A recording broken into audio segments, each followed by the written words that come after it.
ప్రభునందు ప్రియమైన దేవుని బిడ్డలారా, పౌలు ఎఫెసీ సంఘాన్ని దర్శించి చాలా కాలమైంది. సంవత్సరాలు దాటిపోయినాయి. ప్రస్తుతం పౌలు చెరసాల్లో ఉన్నాడు. అతడు ఎఫెస్సును విడిచి వచ్చిన తర్వాత నుండి ఇప్పటి వరకు అనేకమైన కష్టమైన, శ్రమాభరితమైన, క్లిష్టమైనటువంటి పరిస్థితుల గుండా అతడు వెళ్ళాడు. యెరూషలేములో అతను అరెస్ట్ చేశారు. ఆ తర్వాత ఎంతో మంది అధికారుల ముందు, రాజుల ముందు, న్యాయాధిపతుల ముందు, గవర్నర్ల ముందు అతడు విచారణకు నిలబడ్డాడు. కాబట్టి అతని యొక్క మనస్సు ఎంత అల్లకల్లోలమై ఉంటుందో మనం అర్థం చేసుకోవచ్చు. అయితే అతడు మరి చెరలో ఉంటూ ఉండగా చేసింది ఏమిటి అంటే, ఎఫెసీ అనే ఊరిలో ఉన్నటువంటి క్రైస్తవ సంఘానికి అతడు ఒక లేఖను వ్రాశాడు. ఆ లేఖను తుకికు అనేటటువంటి ఒక సహోదరుడితో అతడు పంపించాడు. అతడు రోము చెరసాల్లో ఉన్నాడు అని మనం అనుకుంటే, రోము నుండి ఎఫెస్సుకు కనీసం 1500 కిలోమీటర్ల దూరం, చాలా దూరం ఆ కాలం అయితే. ఇప్పుడైతే మనకు ఆటోమొబైల్స్, ఫ్లైట్స్ అన్నీ వచ్చినాయి. కానీ అప్పుడు చాలా దూరం. ఒక మరి స్థలంలో ఉన్నటువంటి వార్త మరొకళ్ళు తెలుసుకోవాలి అన్నట్టయితే ఇప్పట్లాగా అంత ఈజీ కాదు. కాబట్టి దాన్ని మనం అర్థం చేసుకోవచ్చు. అయితే పౌలు ఈ యొక్క లేఖను తుకిక ద్వారా పంపిన తరువాత ఆదివారం మరి దేవుని ఆరాధించడానికి ఇలాగే ఎఫెసు విశ్వాసులందరూ కూడుకున్నప్పుడు బహుశా అక్కడ ఉన్నటువంటి పాస్టర్ గారు లేచి ఈ లేఖను చదవడం మొదలుపెట్టి ఉంటారు. ఎందుకంటే నాడు అపోస్తలులు వ్రాసినటువంటి ఈ యొక్క పత్రికలను సంఘాలలో అందరూ ఈ రీతిగా హాజరైనప్పుడు మరి వాటిని చదువుతూ ఉండేవారు. ఆ రోజు ఆ పాస్టర్ గారు కూడా ఆ లేఖను చదువుతూ ఈ రీతిగా ఆయన ప్రారంభించి ఉంటారు. దేవుని చిత్తం వలన క్రీస్తు యేసు అపోస్తలుడైన పౌలు ఎఫెసులోనున్న పరిశుద్ధులను క్రీస్తు యేసునందు విశ్వాసులైన వారికి శుభమని చెప్పి వ్రాయినది. That was the introduction. ఆ తర్వాత అలా చదువుకుంటూ 14 వచనాలు అయిన తర్వాత 15, 16 వచనాలు చదివేటప్పటికీ యావత్ సంఘము థ్రిల్ అయిపోయారు. అందరూ కూడా, అందరి ముఖాలలో ఒక రకమైన సంతోషం. ఒకరినొకరు వారు ముఖాలు చూసుకున్నప్పుడు ఆ మాటలు వింటూ ఉండగా అభినందించుకుంటున్నటువంటి ఒక చక్కని మరి ఆ యొక్క హావభావం అది ఖచ్చితంగా కనిపించి ఉంటుంది. 15, 16 వచనాల్లో ఏమీ వ్రాయబడి ఉంది మన వాక్యంలో చూస్తే, ఈ హేతువు చేత ప్రభు అయిన యేసునందలి మీ విశ్వాసమును గూర్చి, పరిశుద్ధులందరి వల్ల మీరు చూపుతున్న విశ్వాసమును గూర్చి నేను వినినప్పటి నుండి మీ విషయమై మానక దేవునికి కృతజ్ఞతాస్తుతులు చెల్లించుచున్నాను. It was a direct address to the congregation. అంటున్నాడు, నేను ఒక విషయం విన్నాను ప్రియమైనటువంటి క్రైస్తవులారా, ఎఫెసు క్రైస్తవులారా, దానిని వినినప్పటి నుండి కూడా మానక నేను దేవునికి కృతజ్ఞతాస్తుతులు చెల్లిస్తున్నాను. నేను ఏం విన్నాను? ప్రభు అయిన యేసునందలి మీ విశ్వాసమును గూర్చి నేను విన్నాను. అలాగే పరిశుద్ధుల పట్ల, అంటే మీ తోటి విశ్వాసుల పట్ల, మీ తోటి సహ క్రైస్తవుల పట్ల మీరు కలిగి ఉన్నటువంటి ప్రేమను నేను విన్నాను. ఈ విషయాలు వినినప్పటి నుండి కూడా నా హృదయం నిండిపోయింది. ఎందుకంటే నేను ఈరోజు చెరలో ఎందుకున్నాను? ఈరోజు ఎందుకని నేను ఇన్ని శ్రమలు అనుభవిస్తున్నాను? ఈరోజు ఎవరెవరి ముందో నిలబడి నేను ఎందుకు విచారణలో పాల్గొంటున్నాను? For one reason, for the gospel of Lord Jesus Christ. యేసుక్రీస్తు యొక్క సువార్త కొరకే ఈ ప్రయాస అంతా, ఈ శ్రమ అంతా. అయితే నేను ప్రకటించినటువంటి సువార్త ఫలించి సంఘములో ఆ యొక్క క్రీస్తు యొక్క మరి ఆ శక్తి ప్రభావాలు, క్రీస్తు యొక్క ఆయన యొక్క ప్రతిరూపం, ప్రతిబింబం కనబడుతున్నప్పుడు నా శ్రమ ఫలించింది. నేను చెరసాలలో ఉండడం, ఇదిగో దానికి తగినటువంటి ఫలము ఇదిగో ప్రజల్లో కనబడుతుంది. కాబట్టి మా గుండెలు నిండిపోయిన ఆనందంతో మానక నేను దేవునిని స్తుతించుచున్నాను. ఎంత సంతోషం! ప్రియమైనటువంటి దేవుని సంఘమా, రెండు విషయాలు. ఒకటి దేవుని యందు విశ్వాసం, రెండవది తోటి క్రైస్తవుల ఎడల ప్రేమ. ఇక్కడ వచనంలో మరి పరిశుద్ధుల ఎడల విశ్వాసం అనే మాట వ్రాయబడింది, కానీ క్రింద ఫుట్ నోట్లో మనం చూస్తే ప్రేమ అని వ్రాయబడి ఉంది. ఎఫెసీ సంఘంలో ఉన్నటువంటి వారెవరు అంటే ఎక్కువ శాతం విగ్రహారాధికులు. ఎఫెసు అనేటటువంటిది అర్తెమీ దేవి అనేటటువంటి దేవతకు ప్రధానమైనటువంటి కేంద్రం. ఈ అర్తెమీ దేవి ప్రపంచ ప్రఖ్యాతిగాంచినటువంటి దేవతగా ఉంది.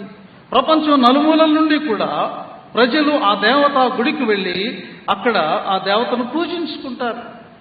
భూమిని పండిస్తుందని, కడుపును పండిస్తుందని, ఇలాంటి మహిమలు ఆ దేవతకున్నాయని ప్రజలు వెళ్తూ ఉంటారు. అలాంటిది పౌలు వెళ్ళిన తర్వాత ఆ దేవాలయానికి తాళం వేసుకునే పరిస్థితి ఏర్పడింది. సువార్తక శక్తి అక్కడ ప్రబలింది. కాబట్టి అనేక మంది ఇలాంటి విగ్రహారాధన జీవితంలో నుండి యేసును నమ్మి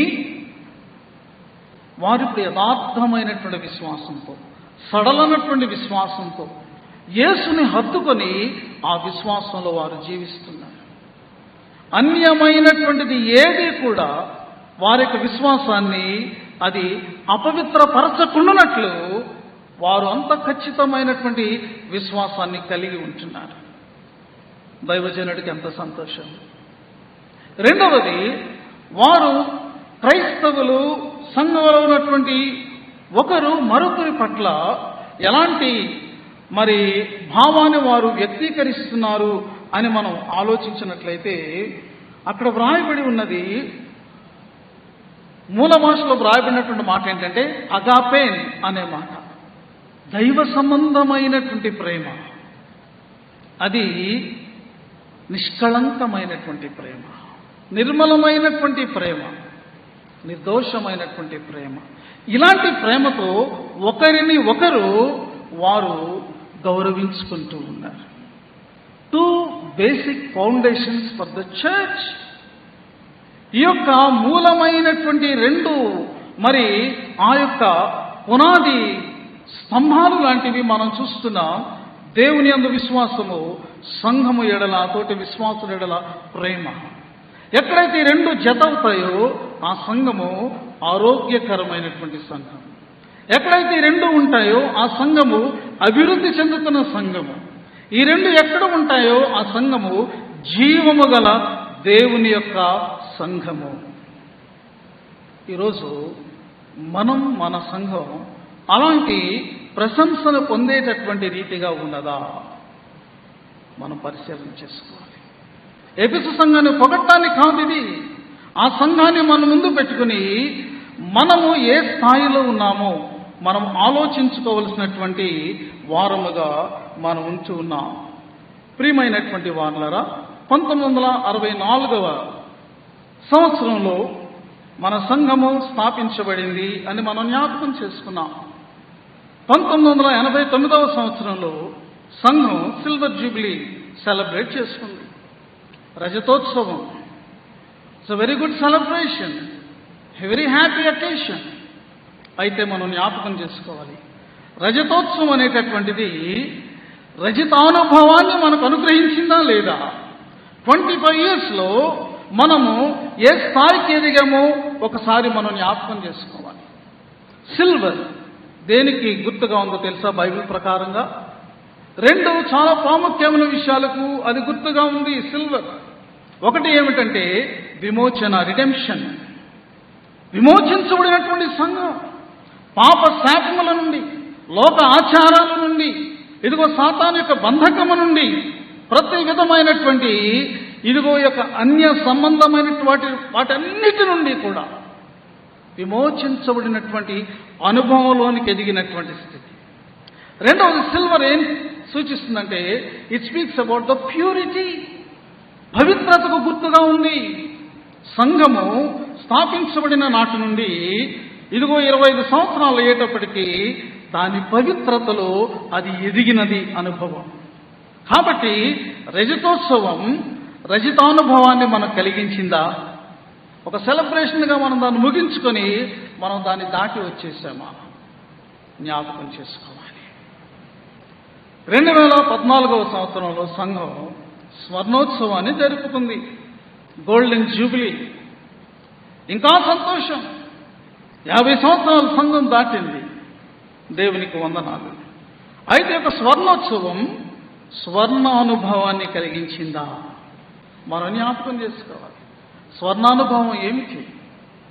బైబిల్లో బంగారం గురించి ఏమని వ్రాయబడి ఉన్నది?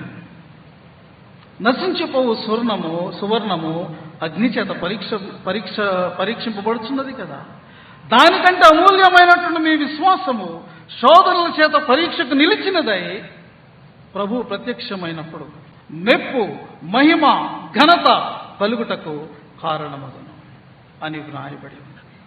అంటే ఈ స్వర్ణానుభవం అంటే ఏమిటి అంటే, పరీక్షకు శోధనల చేత పరీక్షించబడినప్పుడు నిలిచినటువంటి విశ్వాసము కలిగినటువంటి స్థాయి, ఈ యొక్క పరీక్షలో గెలిచినటువంటి స్థాయి, పరిణతి, పటుత్వము కలిగినటువంటి విశ్వాసపు స్థాయి.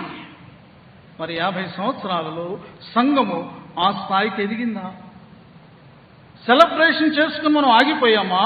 లేకపోతే ఆ సెలబ్రేషన్ దేన్ని సూచిస్తుందో ఆ యొక్క స్థితిలోనికి సంఘం ఎదిగిందా లేదా మనం ఆలోచించుకోవాలి.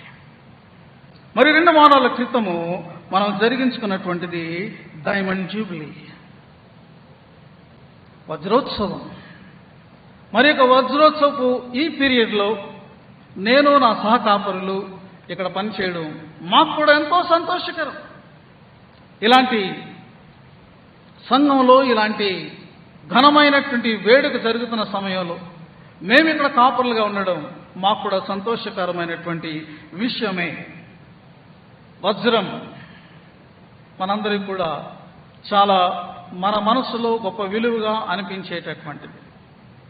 వజ్రం అనేటటువంటి దానిని మూల భాషలో అంటే గ్రీకు భాషలో ఎడమాస్ అని అంటారు. ఎడమాస్ అంటే అర్థం ఏంటంటే అన్బ్రేకబుల్, దృఢమైనటువంటిది అనేటటువంటిది. ఇంకొక అర్థం కూడా ఉంది, ఇండిస్ట్రక్టబుల్ అంటే నాశనము కానేరనిది, ఇండిస్ట్రక్టబుల్, దాన్ని నాశనము చేయలేము అనేటటువంటి అర్థం కూడా అది ఇస్తూ ఉన్నది. మరి ఖనిజాల గురించి అధ్యయనం చేసేటటువంటి వారికి, మీరందరూ విద్యావంతులు కాబట్టి ఖనిజాల గురించి అధ్యయనం చేసేటటువంటి వారికి ఒక విషయం తెలుసు. అదేమిటంటే 3 పదార్థాలు ఒకే మూలకంతో తయారు చేయబడి ఉంటాయి. ఒకటి బొగ్గు, రెండవది గ్రాఫైట్. గ్రాఫైట్ అంటే పెన్సిల్ మనం రాస్తాం కదా, అది గ్రాఫైట్. మూడవది వజ్రం. ఈ 3 కూడా ఒకే మూలకంతో అవి నిర్మించబడి ఉంటాయి. ఆ మూలకం పేరు కర్బనం అని తెలుగులో అంటారు. ప్రియమైనటువంటి వారులారా, ఒకే మూలకంతో తయారు చేయబడినప్పటికీ కూడా ఇవి 3 రకాలైనటువంటి పదార్థాలుగా ఎందుకున్నాయి? ఒకళ్ళు బొగ్గును మనము కాల్చామనుకోండి, అది యాష్, ఒక బూడిద అయిపోతుంది, అంతే, ఇట్ ఇస్ ఫినిష్డ్.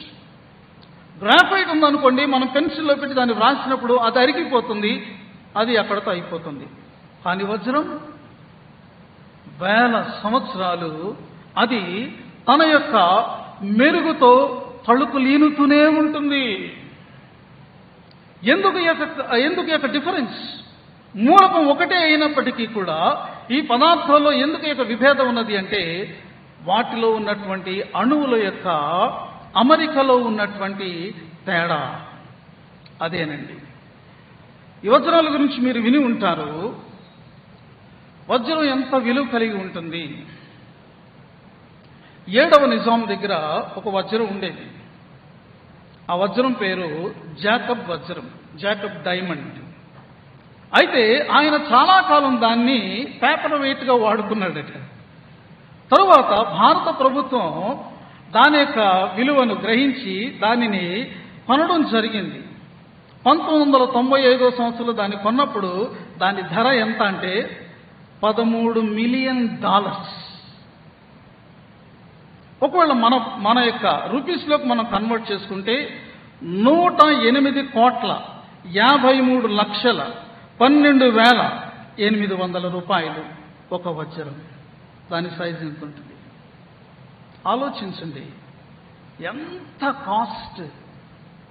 అప్పుడు కొని ఇప్పటికి మనకు ఆల్రెడీ 24 years దాటిపోతుంది.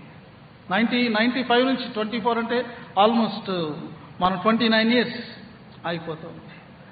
అయితే ఇప్పుడు కూడా దాన్ని కొనాలంటే ఎంత ధర ఉంటుంది మనం ఊహించలేం. That is the value of a diamond.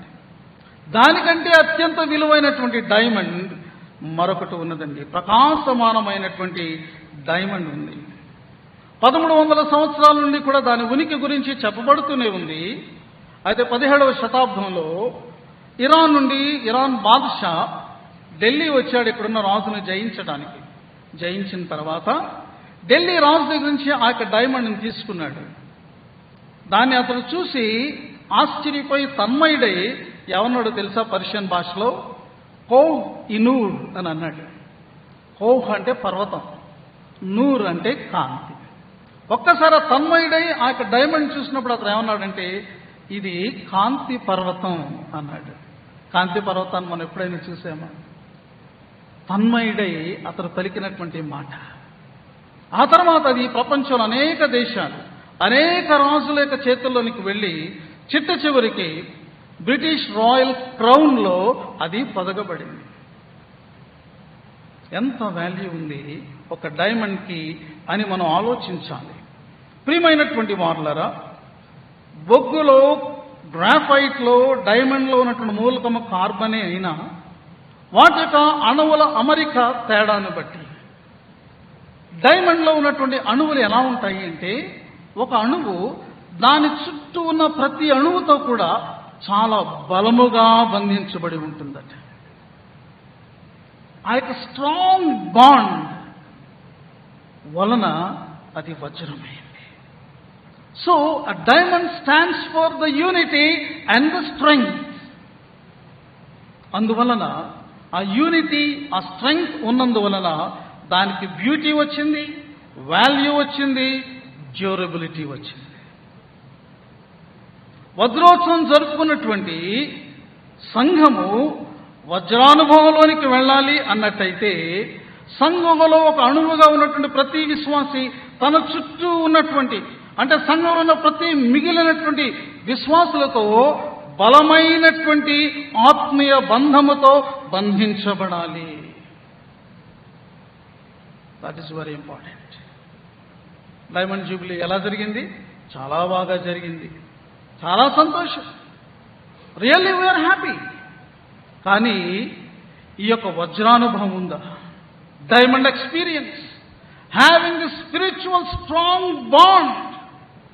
ఎప్పుడైతే ఈ యొక్క యూనిటీ, స్ట్రెంగ్త్ మనం కలిగి ఉంటామో, మనం గుంపులుగా విడిపోకూడదు. మనమే మాట్లాడుకుంటూ ఇంకో గుంపు గురించి వ్యతిరేకంగా మనం మాట్లాడుకుంటూ ఉంటే అది ఒక కోల్లా ఉంటుందన్నమాట. ఆరిపోతుంది, లేకపోతే కరిగిపోతుంది. మనం డైమండ్గా ఉండలేం. With each and every other believer you should have this spiritual strong bond. సంగమా, ఈ స్థితిలోనికి మనం వస్తే, ఎప్పుడైతే మనం అలాంటి ఐక్యత చెందుతామో అప్పుడు మనం బలం పుంజుకుంటాం. లోకం ముందు మనము సౌందర్యముతో ప్రకాశిస్తాం. ఆ దేవుని యొక్క మహిమ తలుపులు ఈనేటటువంటి స్థితిలోనికి మనం వెళతాం. ఎంతో విలువ కలిగినటువంటి ఒక వజ్రం లాంటి మరి ఆ యొక్క విలువను మనం కలిగి ఉంటాం. నాణ్యమైనటువంటి దేవుని యొక్క సంఘముగా మనం ఉండగలుగుతాం. ఇది వజ్రానుభవం. మన దగ్గరికి మన స్పీకర్స్ని పిలుచుకుంటే వాళ్ళ చేత చొరకలు వేయించుకునే స్థితిలో మనం ఉన్నామా? వాళ్ళ చేత మనం ప్రశంసించబడే స్థితిలో మనం ఉన్నామా? ఆలోచించుకోవాలి. ప్రియమైన దేవుని సంఘమా, ఇక మనం దాటిపోతున్నాం. నెక్స్ట్ ప్లాటినం జూబిలీ, అమృతోత్సవం వైపు మనం వెళుతూ ఉన్నాం. ఈలోగా మనము ఆ స్థాయిని ఆధ్యాత్మికంగా చేరుకునేటటువంటి వారముగా ఉండడానికి ప్రయత్నం చేయడం చాలా ప్రాముఖ్యమైనటువంటి విషయం. ఎఫెసు సంఘము ఈ విధమైనటువంటి విశ్వాసంలో, ప్రేమలో ప్రశంసనీయంగా ఉంది. కాబట్టి పౌలు, సంఘమా నీవు నమ్మినటువంటి ప్రభు యొక్క గొప్పతనం ఏంటో నీకు తెలుసా అని చెప్పి అమూల్యమైన విషయాలు మిగిలిన వచనాల్లో రాశాడు. దాన్నే మనం మూల వచనంగా మనం చదువుకున్నాం. 20-21 వచనాల్లో ప్రభు యొక్క గొప్పతనం ఎంతో ఘనంగా పౌలు అక్కడ మరి వర్ణించాడు. ఈ మధ్యలో పెద్ద ఆయన అన్నారు, బైబిల్లో కొన్ని వచనాలు చదివితే మనకు అర్థం కావు, కొన్ని మనకు అభ్యంతరాన్ని కూడా కలిగిస్తాయి. ఆయన ఏమన్నారంటే హెబ్రీ 2:9 చదివి దాని ప్రకారంగా ఏమన్నారంటే, అక్కడ వ్రాయబడింది యేసు ప్రభు దూతల కంటే కొంచెం తక్కువ వాడిగా చేయబడ్డాడు అనే వాక్యం చదివిన తర్వాత ఆయనకి చాలా బాధ కలిగింది. బైబిల్ ఎలా రాస్తుంది ఏంటండి? ఆ ప్రభు ఎక్కడ దూతల కంటే తక్కువ ఉండడం ఏంటండి? బైబిల్ ఎలా రాస్తుంది ఏంటండి అని ఆయన చాలా అభ్యంతర పడిపోయాడు. మనం కూడా అంతే కదండి, కొన్ని అర్థం కాకపోతే మన ప్రభు అంటే మనకు చాలా గొప్ప ఇష్టం, చాలా గొప్ప భావం. ఏదైనా కొంచెం ఆయనకు సరిపడలేదంటే మనం చాలా ఫీల్ అయిపోతూ ఉంటాం. వాస్తవమే, మనం కూడా అలాగే భావిస్తాం. అయితే ప్రియమైన వారలారా, మనం ఆలోచించాల్సింది ఏంటి అంటే, యేసు ప్రభు దూతల కంటే తక్కువ వాడుగా ఎందుకు ఆ యొక్క స్థాయిలోనికి ఆయన రావడం జరిగింది? మన పాప శాపములు. That is our sin, that is the curse. We must remember. ఆయన దూతల కంటే తక్కువ వాడుగా చేయబడ్డ మాత్రమే కాదు, మనుష్య రూపంలో కనబడ్డాడు. మనుష్య రూపంలో కూడా ఆయన దాసుని యొక్క రూపంలోనికి వచ్చాడు. మూల భాష ప్రకారం అయితే he has taken the form of a slave, అంటే అట్టడుగు బానిస స్థాయిలోనికి ఆయన వచ్చాడు. ఇదంత దుఃఖకరమైన విషయం. బైబిల్లో వ్రాయబడింది తప్పు కాదు, బైబిల్లో వ్రాయబడింది కరెక్టే. కానీ మహిమ కలిగినటువంటి ప్రభు అలాంటి స్థితిలోనికి ఎందుకు దిగి వచ్చాడు అంటే, మనం తప్ప గమనించాలి, అది మన యొక్క పాప శాపం. ఆయన మహోన్నతుడే, మహాగణుడే, పరిశుద్ధుడే, మహోన్నతమైనటువంటి స్థలములో నివాసం చేసేవాడే. కానీ ఆయన అంతగా తగ్గించుకున్నటువంటి కారణము, మరి నీచమైనటువంటి శిలువను అనుభవించడానికి గల కారణము మన పాప శాపంలే. కానీ ప్రియమైనటువంటి వారలారా, అదే స్థితి ఆయన నిత్యమైనటువంటి స్థితి కానే కాదు. ఆయన ఇంకెప్పుడు అలాగే ఉండిపోతాడు, అలాగే ఉండిపోయాడని మనం ఆ వచనాలను చదివి అక్కడే ఆగిపోతే మనం అభ్యంతర పడతాం, చాలా దుఃఖపడతాం కూడా.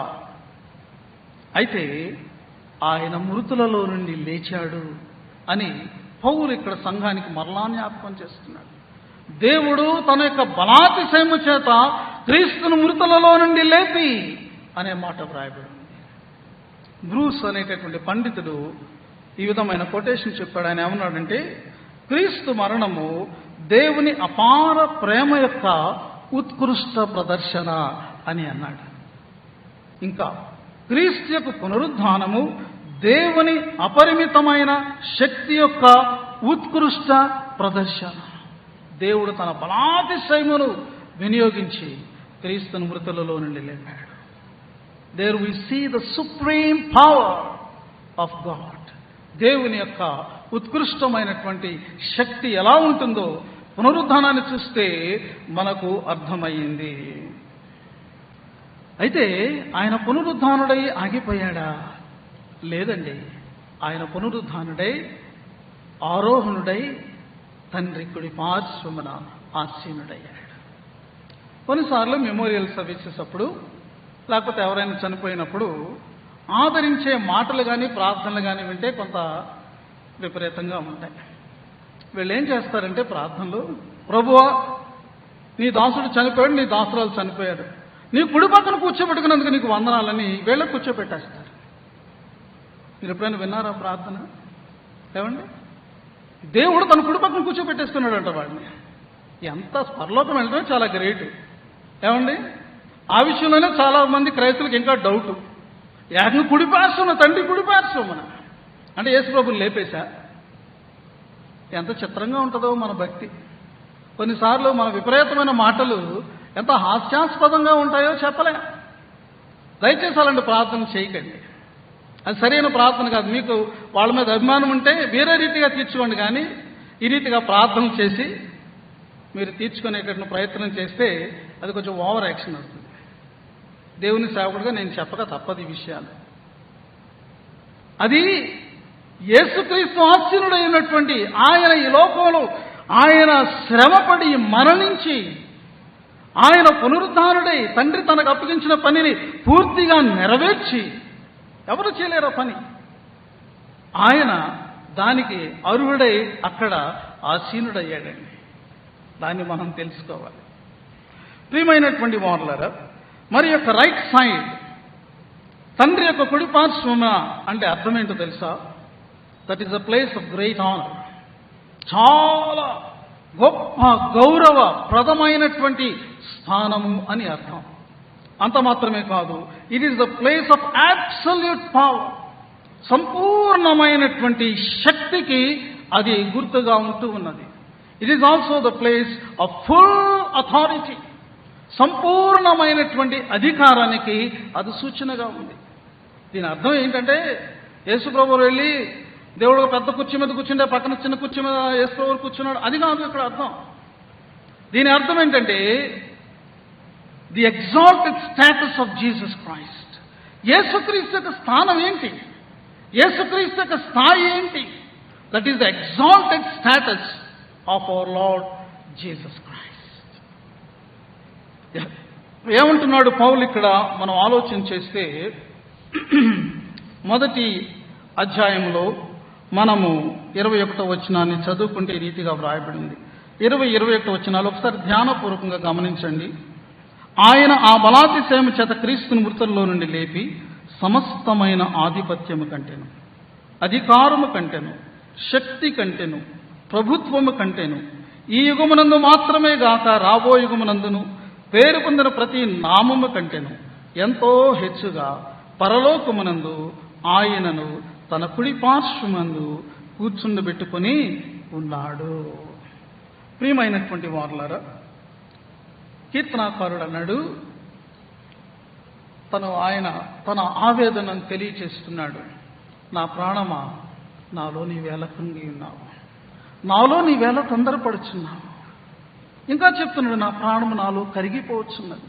కాబట్టి దేవుడిని జ్ఞాపకం చేసుకుని ఇదిగో చెదిరిపోతున్న తన మనస్సును, తన హృదయాన్ని సంభాళించుకోవడానికి, సమాధానపరుచుకోవడానికి అతడు ప్రయాసపడుతూ ఉన్నాడు. అయితే పౌలు అంటున్నాడు, ఇప్పుడు ఒకసారి ఆ సింహాసనం వైపు చూడు, ఒకసారి నీ యొక్క దృష్టిని ఆ పైన సారించు. తండ్రి కుడిపార్శ్వమున ఆసీనుడై ఉన్నాడే, ఆ వైపుకు చూడు అని అంటూ ఉన్నాడు. సంగమా విశ్వాసి, నీవు నేను కూడా మనకు నేత్రములను విప్పార్చి మనము ఆ దిక్కుగా చూడవలసినటువంటి వారముగా ఉన్నాము. ఆయన ఎంత అధికుడై ఉన్నాడు! ఆయన మరణించి పునరుద్ధానుడై ఆరోహణుడై తండ్రి కుడిపార్శ్వమున కూర్చున్నాడు అంటే ఆయన ఆధిక్యతను మనం తెలుసుకోవాలి. ఈ భూమి మీద ఉన్నటువంటి మనుషులందరికంటే, ఈ యొక్క భూమి మీద ఏలుబడి చేసేటటువంటి రాజులందరికంటే, ప్రభుత్వాలన్నిటికంటే, ఈ యొక్క భూమి మీద విశ్వంలో ఉన్నటువంటి శక్తులన్నిటికంటే ఆయన అధికుడై ఉన్నాడు. అక్కడితో ఆగిపోలే.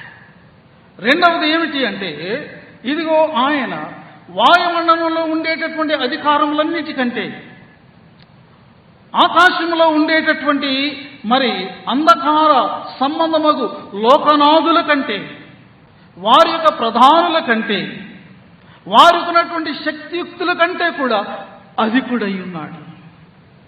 భూమి మీద వాయుమండలం. మూడవది ఏంటో తెలుసండి, పరలోకము.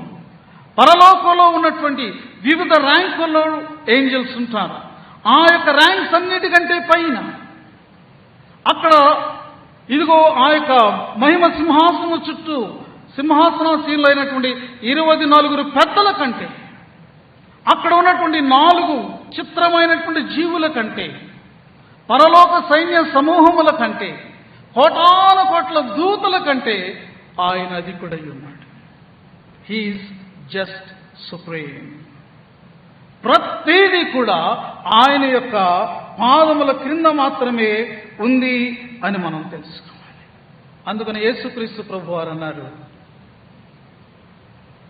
భూమి మీదను పరలోకమందును నాకు సర్వాధికారము ఇవ్వబడి ఉన్నది. I have all authority and power on earth and in heaven. సర్వాధికారి ప్రభు. అందుకనే పేతురు అంటున్నాడు, సన్హెడ్రిన్ సభ ముందు నిలబడ్డాడు. ఎవరైతే యేసుకు మరణ శిక్షను విధించారో అదే పర్సన్స్ అక్కడ కూర్చున్నారు. వాళ్ళ ముందు నిలబడ్డాడు. అంటాడు, ఆకాశం క్రిందను భూమి మీదను ఉన్న నామములు ఏదైనా సరే ఏ నామములో కూడా లేదు యేసు నామముననే రక్షణ. There is only one Savior under heaven and upon this earth. And the name of the Savior is Jesus. ఎంత ఘంటాపదంగా చెప్పాడు.